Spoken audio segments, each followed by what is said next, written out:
Cerita Periksa. Berbagi cerita dari berbagai perspektif. Supported by Periksa ID.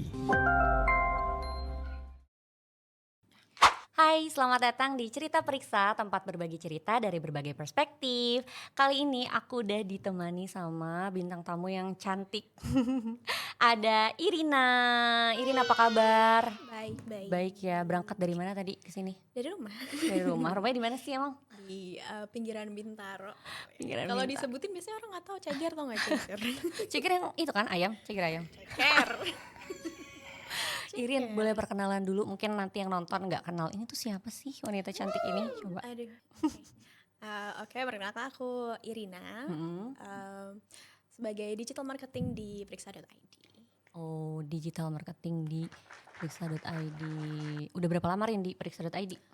Jalan 4 tahun. Wow. Lama banget ya, keren. Nah, sekarang kita ini mau bahas tentang work-life balance. Karena Irin ini adalah salah satu karyawan yang terkenal dengan work-life balance-nya yang tinggi gitu. Jadi dia tuh setiap liburan pasti dia pergi kemana pun yang dia mau gitu. Bahkan pernah apa kemarin waktu yang nurunin Tangga. tangga. Itu loh, air terjun loh, namanya apa sih itu? Iya. Maaf aku Itu kurang tahu namanya. canyoneering. Nah ya itu parah sih kalau kata aku, dia tuh bener-bener cari mati gitu ya. Tapi sebelum itu aku mau tanya-tanya dulu deh seputar marketingnya. Siapa tahu kan di sini ada yang berminat untuk nyemplung ke dunia marketing. Nah, Boleh. awal mula Irin bisa nyemplung di dunia marketing itu gimana sih? Digital marketing. Kalau awal mulai nyemplung ke marketing sih dari kuliah udah nyemplung ya. Oh kan gitu, emang kuliahnya. jurusannya kebetulan marketing communication. Terus abis itu pas banget itu lulusan COVID ya. Oh gitu. 2020. Sama, iya kita emang. Lulusan COVID. Terus abis itu sebenarnya sempat magang juga dulu waktu kuliah kan. Dan memang karena jurusannya marketing communication, jadi aku ranahnya di magangnya juga marketing gitu. Jadi memang sudah dari awal itu aku sudah terjun di dunia marketing gitu. Jadi memang sejalan gitu Iya, ya sama gitu. jurusan kerjanya. Jadi nggak nyasar gitu ya.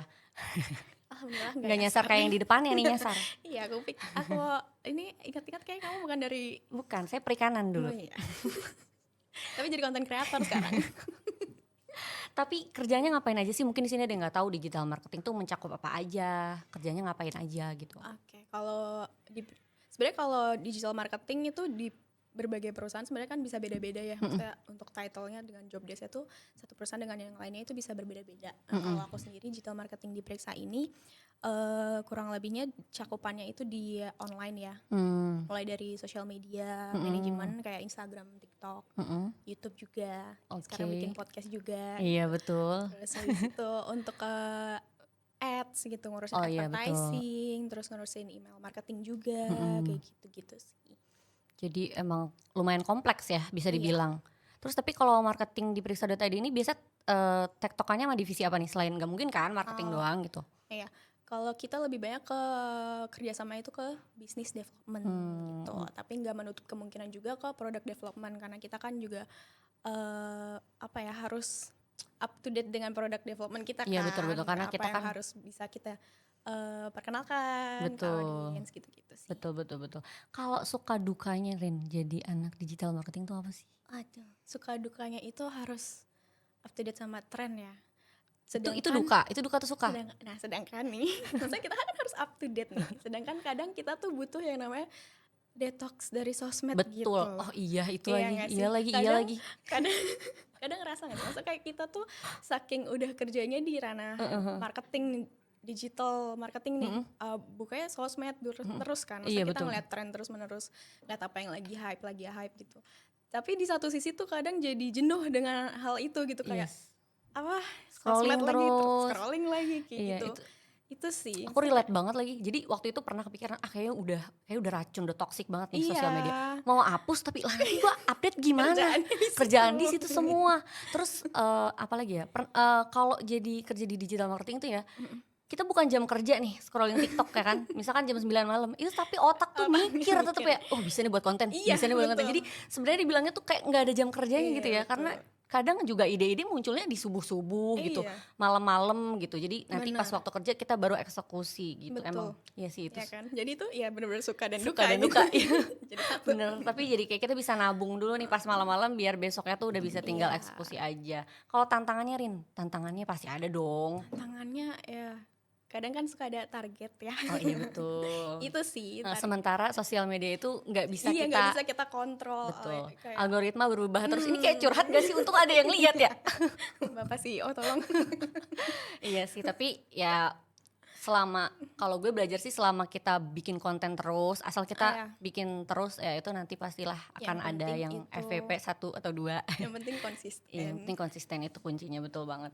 Terus ya ini yang berkaitan sama tadi sih, susah Apa? gak sih naikin reach, insight menurut Irin sendiri? Kalau secara organik mungkin memang agak susah ya. Mm-mm. Soalnya kan apalagi kalau produk kita itu B2B gitu. Jadi nggak terlalu luas jangkauannya Betul kan betul, berbeda pasarnya dengan juga B2C. terbatas ya. Iya betul, pasarnya terbatas dan sangat spesifik gitu. Jadi untuk pengen reach yang banyak itu kadang susah. Jadi kita kadang perlu bantuan dari yang namanya ads. Iya betul. Tapi menurut Irin works nggak sih si ads ini sejauh ini? Sejauh ini aku work sih Iya ada untuk ada. ads karena itu bener-bener kayak ngebantu kalau kita lagi ada campaign, ada promo atau apa. Misal even konten produk aja nih. Mm-mm.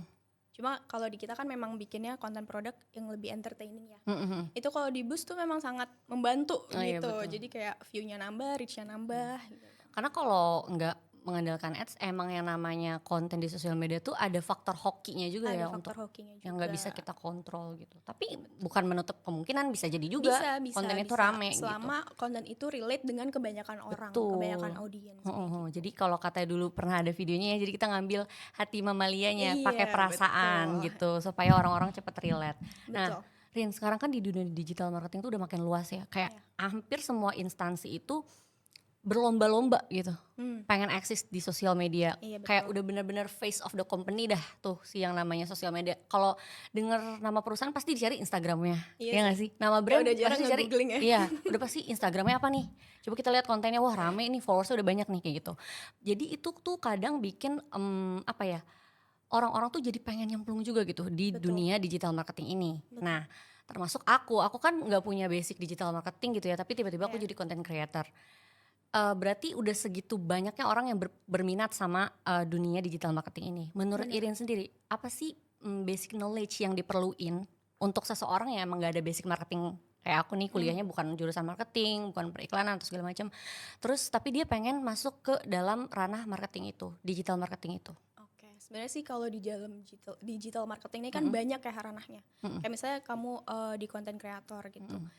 Tentunya kalau di content creator basic skill yang harus kamu punya adalah kreativitas Betul. dan Basic editing, banget ya. basic editing juga itu perlu lah. Gitu. Maksudnya kayak kadang kan apa yang di bayangan kita pengen bikin konten kayak gini nih, pengen ngeditnya kayak gini, tapi ketika disampaikan ke orang lain kadang beda gitu. Jadi setidaknya kita sendiri juga punya basic skill itu gitu untuk ngeditnya gitu. Tapi kreativitas itu yang paling penting kalau jadi content creator, dan dia tuh harus peka Peka. terhadap tren, peka terhadap manusia lainnya, karena kan kita harus apa ya, peka terhadap perasaan audiens juga gitu loh. Oh, iya Jadi benar. ketika kita ngerti apa yang dirasakan problem mereka Iya, iya. kayak gimana, itu kita bisa sentuh Eksekusi mereka, ya. bisa eksekusi dalam konten. Nah itu bakal konten kita tuh lebih berkesan buat audiens. Istilahnya yang kalau lain. zaman sekarang mah POV ya. Kita Iya, harus bisa pinter-pinter bikin lihat POV. POV dari ini kita mau tujuin buat siapa nih konten. Betul. Nah, kita lihat dari POV mereka. Iya, sih, betul bener, banget. kita harus Itu sih. peka. Itu kalau di dunia content creator. Tapi kalau misalnya ke digital marketing yang lebih ke kayak email marketing terus atau reporting data segala macam, ya mungkin lebih ke analisis data, itu juga perlu. Kayak Iya, gitu sih. teliti ya. Sama tools-toolsnya, kalau sekarang kan kita bisa belajar tuh dari banyak hal ya. Maksudnya dari mana aja tuh sekarang medianya udah banyak banget. Mau dari YouTube, dari mini bootcamp kayak gitu. Kayak misalnya kamu dari jurusan perikanan mau belajar digital marketing, bisa Iya. ikut bootcamp gitu Iya betul, loh. udah banyak Jadi, juga kan kayak pelatihan-pelatihan iya, gratis. betul, jadi pelatihan-pelatihan gratis Betul, itu. betul. Jadi kayak bisa belajar dari situ untuk tools-tools apa aja yang biasa digunakan buat digital marketing. Sekarang udah banyak banget emang media belajar kalau kita mau, yang penting ada kemauan Yang dulu. penting mau dan niat. Tapi Rin, so far nih 4 tahun di digital marketing itu kan pasti ide terus keluar tuh. Pernah gak sih yang namanya ide blocking Maksudnya mentok banget nih gitu. Tentu pernah. Pernah ya? Terus Pernah biasanya banget. ngapain tuh? Cara mengatasinya? Pernah banget. Biasanya kalau emang bener-bener mentok nih nggak tahu pengen ide bikin saya konten apa lagi, ya konten apa lagi ya. Ya selain cari referensi dari Sosial media? sosial media, kembali scrolling atau kita bisa melihat dari kompetitor, Oh, iya mereka betul. biasanya ada lagi bahas apa gitu, itu juga bisa namanya kompetitor analysis. Cek pasar ya? Itu cek pasar. Terus kita bisa juga sebenarnya kayak mungkin tanya langsung kayak ke target audiens kita. Kayak misalnya nakes nih, kita punya teman nakes nggak atau apa? Oh, iya, gimana iya, di relate. fasilitas mereka lagi ada masalah atau problem apa sih kayak gitu. Itu bisa juga diangkat. Atau dari tim kita sendiri kayak gitu. Misalnya dari tim product development kita tanya lagi ada update apa nih apa gitu. Itu bisa juga. Intinya banyak diskusi gitu ya. Iya. Terus sekarang udah masuk nih ke work life balance. Paling balance ini. Sesuai sama tema kita. Oke. Menurut Irin, seberapa penting work life balance di kehidupan Irin? Waduh. Kalau di kehidupanku penting banget sih. Kenapa Sangat tuh? penting karena aku sendiri orangnya kan gampang overwhelm ya. Jadi ketika harus kerja terus juga ngerasa apa ya kayak tertekan gitu loh. Oh, iya, Jadi iya. kayak rasanya misalnya kerjaan juga lagi gak banyak atau gimana, tapi rasanya tuh penuh gitu, pikiran kayak penuh atau iya. kayak jadi demotivation, jadi kayak mau ngapa-ngapain juga nggak tahu mau apa. Iya. Misalnya kayak mau ngerjain ya udah ngerjain itu lagi, apa lagi kayak gitu. Jadi kayak butuh balance-nya tuh di situ sih. Jadi kayak gimana caranya biar kita kerja juga tetap happy, biar bisa ya nyari konten lagi, Iya, betul, biar nyari ide lagi kayak gitu sih. Karena kalau otak kita udah refresh gitu Udah ya, refresh, iya, kadang betul. ide itu muncul gitu ya. Iya, Jadi tiba-tiba, emang, ya. tiba-tiba, jadi kayak Sangat tiba-tiba ngelihat muncul yang aja. ijo-ijo gitu ya, Iya. tiba-tiba nanti ide-ide tuh muncul lagi ya. Emang bener sih, kayak ibaratnya tuh kita menjernihkan dulu air yang udah keruh gitu. Iya, benar banget lagi. Ya kan, jadi biar nanti kelihatan nih semua ide-ide tuh. Terus kalau Irin cara bagi waktunya gimana? Cara bagi waktunya. Apakah Irin tuh gue tipe yang ya udah kalau misalkan gue saat ini pengen jalan-jalan ya gue cuti aja, atau kayak memanfaatkan weekend gitu, atau gimana? Kalau aku lebih ke weekend sih. Soalnya kalau ya cuti kalau misalnya lagi ada long weekend gitu ya bisa cuti ya cuti. Tapi kalau misalnya jatah cuti udah habis ya kita pakai lah weekend gitu. Yang paling Irin suka nih, kalau kalian lihat Instagramnya ya, nanti mungkin bisa ditayangin. Irin tuh suka banget naik gunung guys. Motivasinya apa sih Irin? Pertama kali kenapa pengen kepikiran buat naik gunung gitu? Sebenarnya emang dari dulu kalau ngeliat orang naik gunung tuh pengen aja sih kayak karena dari dulu emang dari orang tua aku suka ngajaknya ke alam-alam kan. Karena Alam bawah sadar, alam jari. alam gaib? Alam gaib. Enggak dong.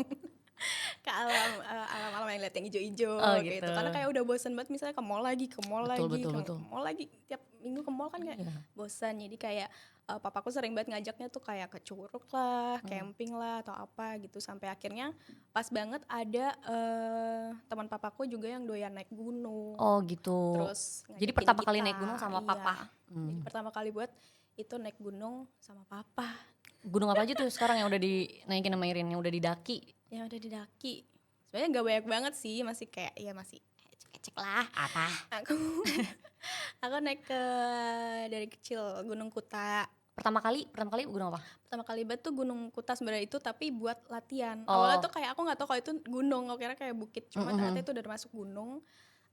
Namanya Gunung Kuta di mana ya? Aku lupa. Di Bogor, ya Gunung Kuta di Bogor. Itu Gunung Kuta itu sebenarnya buat latihan. Aku persiapan naik Gunung Slamet. Oh, gitu. Gunung Slamet. Pertama kali itu berarti gunung yang tingginya gunung. Iya, gunung kedua kali ya berarti kalau Gunung Kuta. Selamat gitu. apa ya itu? Selamat ulang tahun. Kayak Gunung Slamet, tapi itu sebenarnya nggak boleh sih. Harusnya tuh Iya, bertahap, harusnya kalau bertahap naik emang. gunung. Jadi kayak dari 1000 mdpl ke 2000 mdpl baru ke 3000 mdpl kayak gitu. Kalau kemarin kan aku dari 1000 langsung loncat ke 3000 ya. Agak Itu shock harusnya nggak gitu? Boleh. Pas kemarin itu gimana perasaannya? Shocknya pas di sana sih baru dikasih tahu nggak boleh. Jadi kayak harusnya sih nggak boleh ikut sih. Oh gitu. Tapi katanya ya udah nyampe sini gimana? Tapi nggak usah dipaksain, nggak apa-apa. Tapi nggak yang gimana kan, maksudnya nggak ada kendala. Puji Tuhan ya nggak ada. Kayak terlalu excited ya, jadi semangatnya ketutup. tuh menggebu-gebu. Karena gitu. ada kakak aku dulu naik gunung tuh kayak kedinginan gitu, sampai udah muntah-muntah sampai disuruh turun, tapi dia nggak mau sih, maksudnya akhirnya sampai ke puncak gitu. Biasanya kalau belum terbiasa kayak gitu ya. Ya takutnya kayak gitu sih. Karena Maksudnya harus kayak ada fisiknya persiapan harus fisik, kuat. mental juga. Betul. Sekarang Rin, menurut dari Irin, tips buat budak korporat Waduh. yang sekarang belum menjalani work life balance kayak gimana? Tips dari Irin. Tips aku biar work life balance ya jangan kerja mulu, jalan-jalan weh. Iya ya, hidup cuma sekali guys. Maksudnya di luar pekerjaan tuh kalian harus ada hobi lain gitu loh. Mm-mm. Jangan agak pisau bermata dua juga ya kalau bilang misalnya jangan jadikan hobi pekerjaanmu, tapi kan somehow ada orang yang memang suka hobi itu jadi pekerjaan gitu kan. Tapi ya selama bisa enjoy, it's okay, it's fine. Karena work life balance masing-masing orang itu kan berbeda-beda gitu. Jadi tergantung orangnya lagi. Mungkin mereka ada yang lebih emang suka kerja itu buat mereka happy ya. Nah, Iya problem sih. juga kan. Intinya lakukan apa yang membuat, Yang membuat kalian bahagia. Yes, betul. Oke Irin, makasih banyak loh udah berbagi perspektif dari Irin tentang gimana sih caranya kita buat punya work life balance yang baik, dan juga makasih buat ilmu-ilmu digital marketingnya. Semoga apa yang udah kita sampaikan di sini bisa bermanfaat buat kalian semua yang nonton. Amin. Nah kalau gitu sampai ketemu di cerita periksa selanjutnya. Bye. Thank you, Ai. Thank you. Cerita Periksa, berbagi cerita dari berbagai perspektif. Supported by Periksa ID.